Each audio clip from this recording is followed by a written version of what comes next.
આજે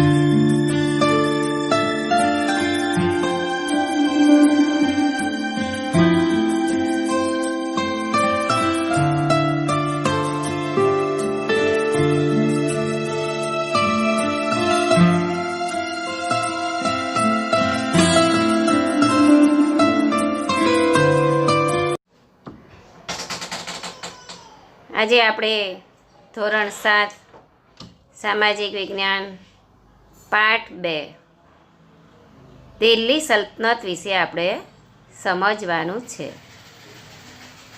પહેલા પાઠની અંદર આપણે રાજપૂત રાજાઓ વિશે ભણ્યા શીખ્યા કે રાજપૂત રાજાઓએ ભારત પર 700થી ઈસવીસન 700થી ઈસવીસન 1200 સુધી એમ કે 500 વર્ષ સુધી રાજ્ય કર્યું। હવે રાજપૂત રાજાઓના અંત પછી એમના શાસન પછી દિલ્હી સલ્તનત એટલે સલ્તનત શાસકો એમ કે ગાદી ઉપર આવે છે, તો એના વિશે આપણે સમજવાનું છે। તો પ્રાચીન કાળથી દિલ્હી ભારતીય રાજનીતિના કેન્દ્રમાં રહ્યું છે। પ્રાચીન કાળ એટલે ઘણા બધા વર્ષો પહેલાંથી। ઘણા વર્ષો પહેલાં આપણો દેશ એક સમૃદ્ધ દેશ હતો। તો આપણા દેશની જે ચીજ વસ્તુ હતી એ બીજા દેશોની અંદર એ ચીજ વસ્તુઓની ખૂબ માંગ હતી, એટલે આ ચીજ વસ્તુઓ મેળવવા માટે તે દરિયાઈ માર્ગે કે જમીન માર્ગે વેપાર કરવા માટે એમ કે આવતા હતા। એટલે પ્રાચીન કાળથી જ દિલ્હી ભારતીય રાજનીતિના કેન્દ્રમાં રહ્યું છે। 12મી સદીમાં તોમર અને ચૌહાણ રાજપૂતોના સમયમાં દિલ્હી વેપાર વાણિજ્યનું એક મહત્ત્વનું કેન્દ્ર હતું। કઈ સદીમાં? 12મી સદીમાં। 13મી સદીની શરૂઆતમાં દિલ્હી સલ્તનતની સ્થાપના થઈ। એટલે 12મી સદીના અંતમાં શાહબુદ્દીન ગોરી અને પૃથ્વીરાજ ચૌહાણ વચ્ચે યુદ્ધ થયું અને એમાં શાહબુદ્દીન ગોરીની જીત થઈ અને એના કારણે 13મી સદીની શરૂઆતમાં દિલ્હી સલ્તનતની સ્થાપના થઈ। એનો સમયગાળો છે ઈસવીસન 1206થી ઈસવીસન 1526 દરમિયાન। ઉત્તર ભારતના વિશાળ વિસ્તાર ઉપર શાસન કરનાર શાસકોને સુલતાન અને શાસનકાળને દિલ્હી સલ્તનત તરીકે ઓળખવામાં આવે છે। મિત્રો સમજો કે 1206થી 1526 દરમિયાનનો જે સમયગાળો છે એટલે કે ઉત્તર ભારતના વિશાળ શાસન ઉપર શાસન કરનાર જે શાસકો હતા, શાસકો એટલે રાજાઓ, એ શાસકોને સુલતાન તરીકે ઓળખાતા અને એ શાસનકાળ છે જે સમયગાળો છે એ સમયગાળાને દિલ્હી સલ્તનત તરીકે ઓળખવામાં આવે છે। આ શાસકો મૂળભૂત રીતે તુર્ક અને અફઘાન મૂળના હતા। આ 325 વર્ષ દરમિયાન, કેટલા વર્ષો? 325 વર્ષ દરમિયાન દિલ્હી સલ્તનતની અંદર કુલ 5 વંશોએ સત્તા ભોગવી। એટલે 5 વંશોએ રાજ્ય કર્યું, શાસન ચલાવ્યું। જેમાં કયા રાજ્યો હતા?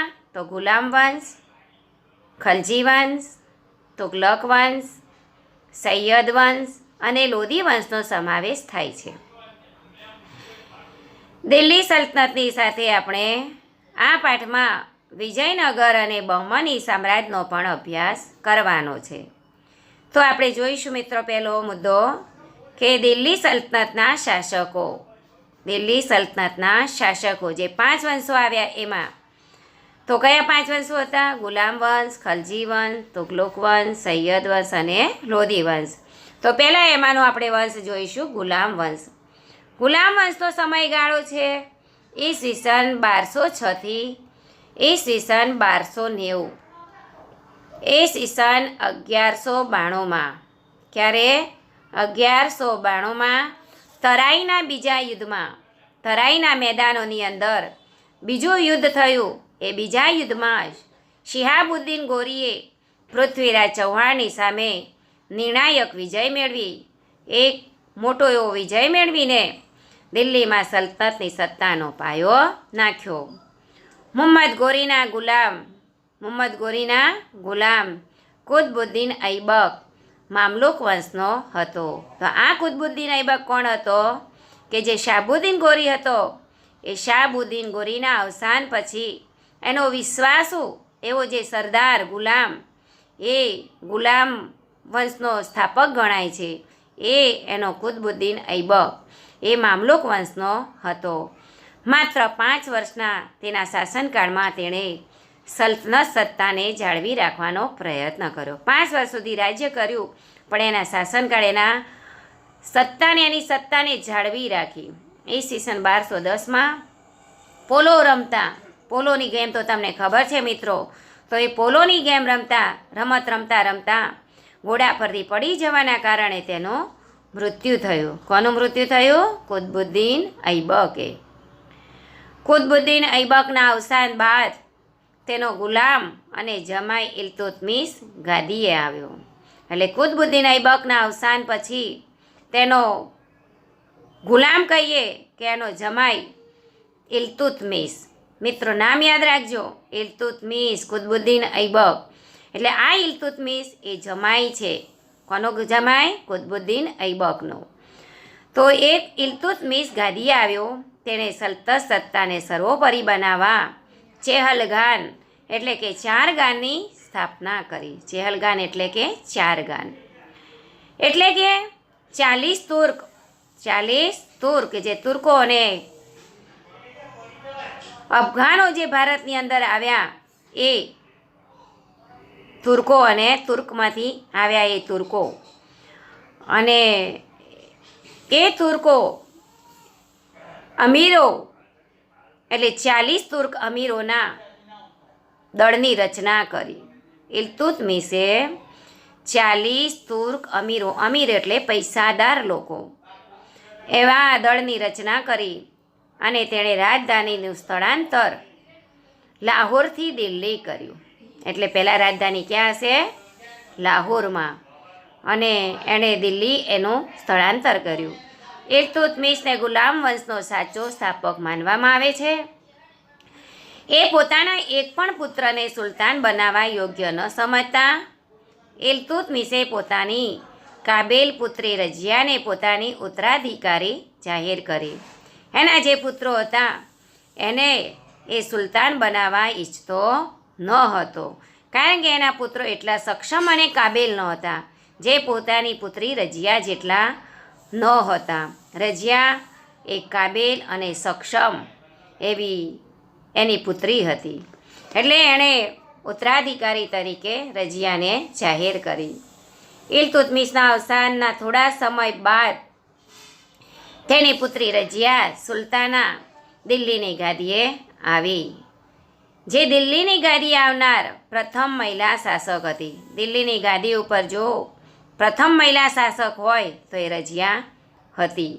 એ સમયના ઇતિહાસકાર હતા, એમનું નામ છે મિનહાજ એ સિરાજ. એ સ્વીકારે છે કે રજિયા સુલતાના તેના બધા જ ભાઈઓમાં સૌથી વધુ કાબેલ અને સક્ષમ હતી. કાબેલ એટલે હોશિયાર અને સક્ષમ એટલે તાકાતવાર હતી, બહાદુર હતી. એ રાજ દરબારની અંદર જ્યારે જાય ત્યારે એ પુરુષના કપડાં પહેરીને જતી, આવી એ હતી. દરબારીઓ પણ તેને સ્વતંત્ર શાસક તરીકે સ્વીકારવા રાજી ન હતા, કે એક સ્ત્રી રાજ્ય કરે એ અમીરોને ખૂંચતું હતું. એટલે એ સ્વતંત્ર શાસક તરીકે સ્વીકારવા, રજિયાને સ્વતંત્ર શાસક તરીકે સ્વીકારવા રાજી ન હતા. અમીરોની સત્તા લાલસા અને સતત ચાલતા વિદ્રોહ તેના શાસનનો અંત આવ્યો. અમીરોને સત્તાની લાલચ હતી, એટલા માટે રજિયાને એમાંથી કાઢી મૂકી, એટલે એને પદભ્રષ્ટ કરી નાખી. તેના અવસાન પછી 6 વર્ષ સુધી રાજ્યમાં અંધાધૂંધી ચાલી. રજિયાના ગયા પછી, એના અવસાન પછી રાજ્યની અંદર કોઈ શાસક ન હતો, એટલે અંધાધૂંધી ચાલી. અમીરોએ ઇલ્તુત્મિશના પુત્ર રજિયા પણ એક ઇલ્તુત્મિશની પુત્રી હતી, અને આ જે ઇલ્તુત્મિશના પુત્ર નાસિરુદ્દીનને દિલ્હીની ગાદીએ બેસાડ્યો.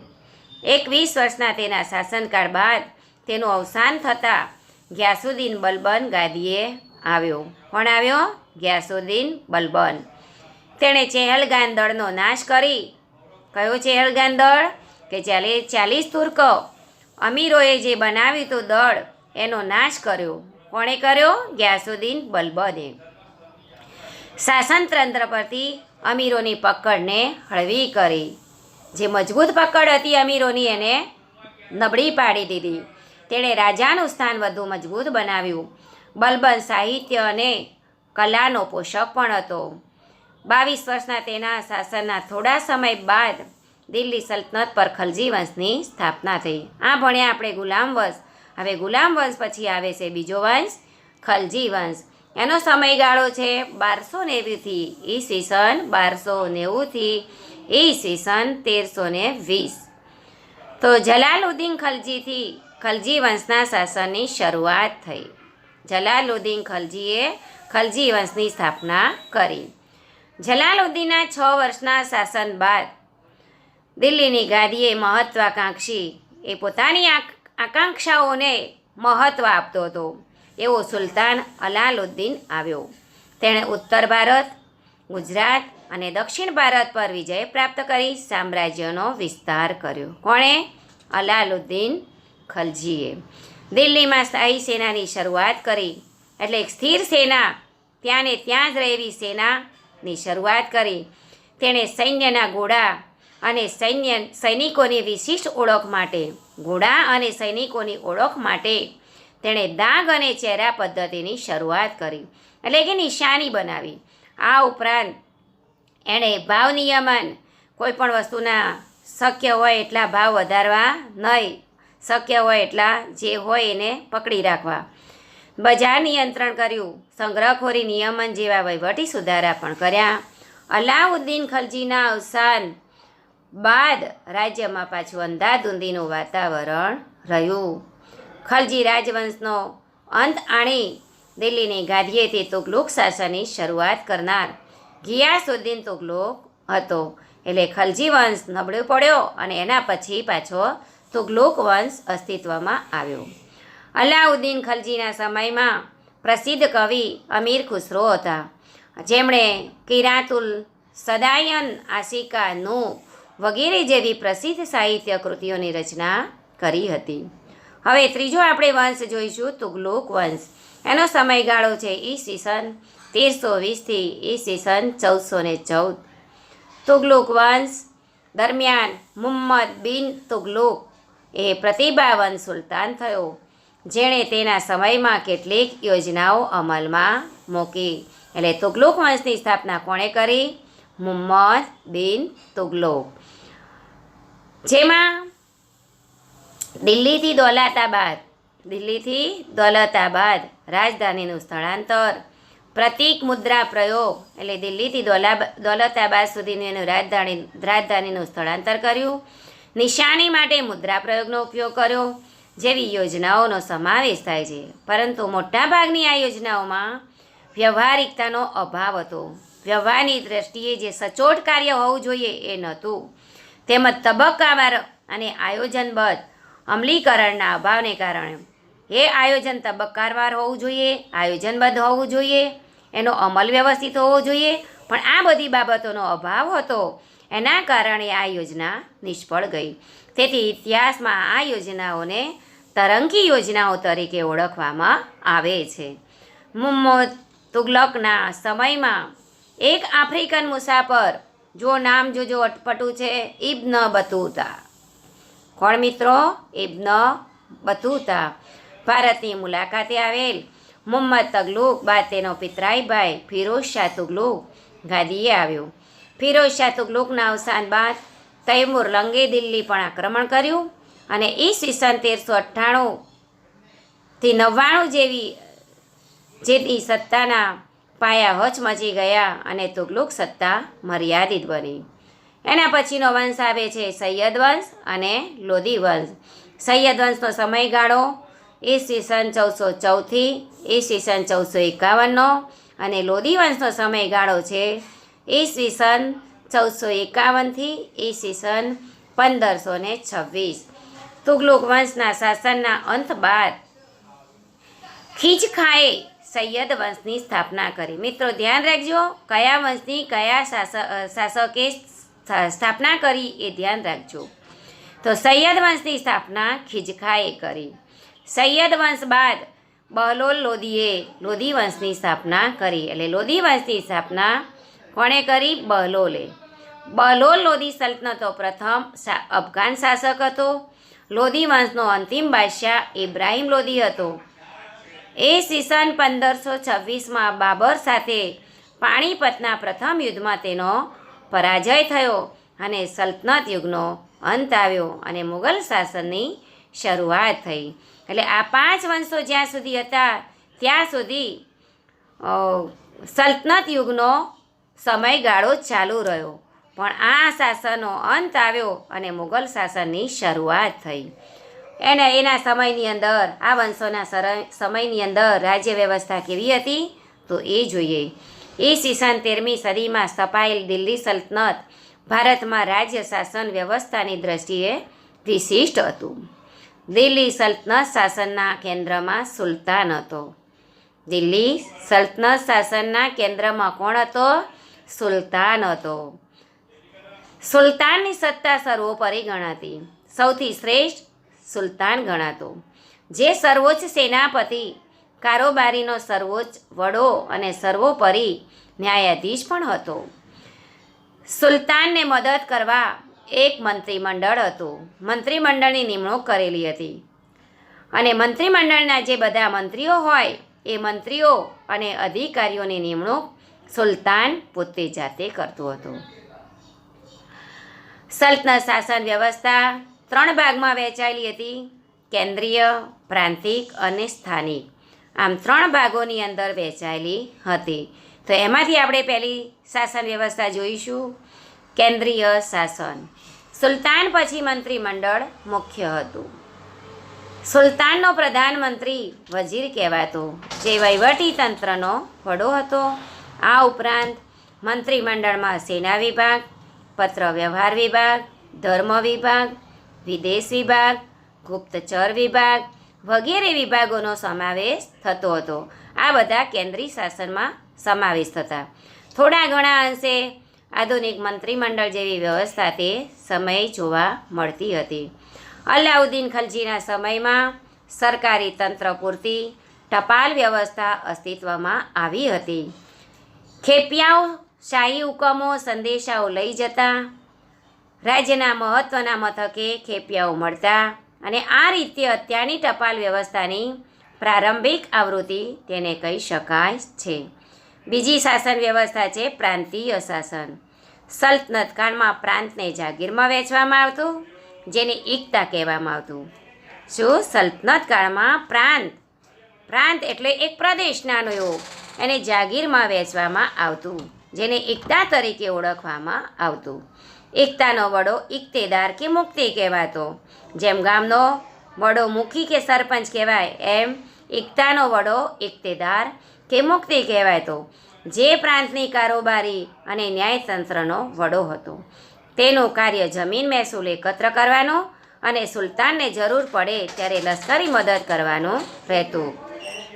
સામંતોની જેમ જે આપણે સુલતાનને કહીએ છીએ, એ સામંતો પણ એવું કરતા કે જે મહેસૂલ ઉઘરાવતા એનો અમુક ભાગ રાજાને આપતા અને બાકીનો ભાગ પોતાની પાસે રાખતા. પોતાની પાસે રાખેલા ભાગમાંથી એ પોતાના શસ્ત્રો અને સૈન્ય દળ ઊભું કરતા અને જ્યારે રાજાને જરૂર પડે ત્યારે સૈન્ય દળ અને શસ્ત્રો એને આપતા અને મદદ કરતા. આ રીતે આ કાર્યમાં જમીન મહેસૂલ એકત્ર કરવાનું અને સુલતાનને જરૂર પડે ત્યારે લશ્કરી મદદ કરવાનું કરતા હતા. જોકે અલાઉદ્દીન ખલજી અને મુહમ્મદ તગલોકના સમયમાં કેન્દ્રીય સેનાને મહત્ત્વ આપી ઇકતેદારો પર નિયંત્રણ સ્થાપવામાં આવેલ હતું. એના પછીનું આવે છે શાસન સ્થાનિક શાસન. પ્રાંત પછીના એકમને જિલ્લા અને તાલુકામાં વહેંચવામાં આવતા, જેને અનુક્રમે શીખ અને પરગણા કહેવામાં આવતા. ગામનો વહીવટી મુખી કે મુકદ્દમ કરતો, તેને પરવારી અને કારકુન મદદ કરતા. વિદ્યાર્થી મિત્રો, અહીં સુધી આપણે પાઠને બાકી રાખીએ છીએ, પૂરો કરીએ છીએ. અધૂરો પાઠ પછીના ભાગમાં લઈશું. બાય બાય, આવજો. એકવાર પાઠનું વાંચન કરજો, અઘરા શબ્દોનું તમે લેખન